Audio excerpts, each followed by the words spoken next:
Mr. Secretary, did forcing 2-year-olds to wear masks save lives? Do what now? Did forcing 2-year-olds to wear masks save lives? Making sure people wore masks when it was appropriate was essential to make sure that we were able to get out of this pandemic. Sure, but that wasn't my question. Could you answer the question that I asked? Which is? Did forcing 2-year-olds to wear masks save lives? And who did the forcing? Well, your department, or the Head Start, which is under your department, had a mask mandate until late last year for 2-year-olds and above, even outdoors. So can you point to any public health benefit of that policy? Right. We never forced anyone to do anything because we don't have the jurisdiction or authority to do that. What we did was provide guidance on what would be Mr. Secretary, did Head Start have a mask mandate?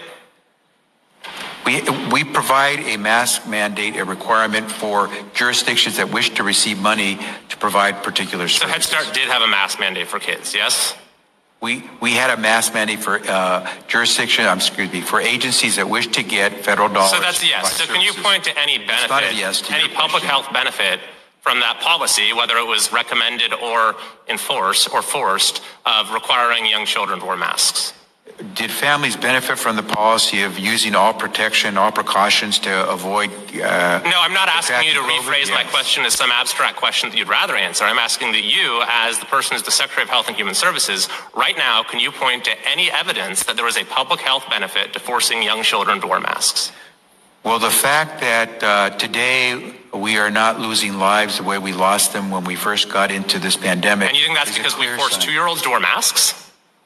That's your interpretation. What I'm saying to you is that using good policies that give us the precautions to keep our families from contracting COVID are helping save lives. I want to quote you from an article from NPR in January of 2022. It says, the United States is an outlier in recommending masks from the age of 2 years old. The World Health Organization does not recommend masks for children under age 5, while the European equivalent of the CDC doesn't recommend them for children under age 12. In retrospect, was it a mistake for the United States to defy the international norm on child masking?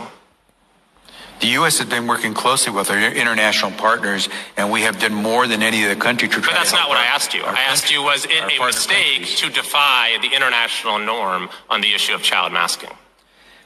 We continue to use all the best practices when it comes to making sure people take the precautions. Is there a reason you're not answering my question, Mr. Secretary? I'm answering the question the best I can because you keep phrasing questions that are already geared to get a particular answer. Set a good example. She went on to urge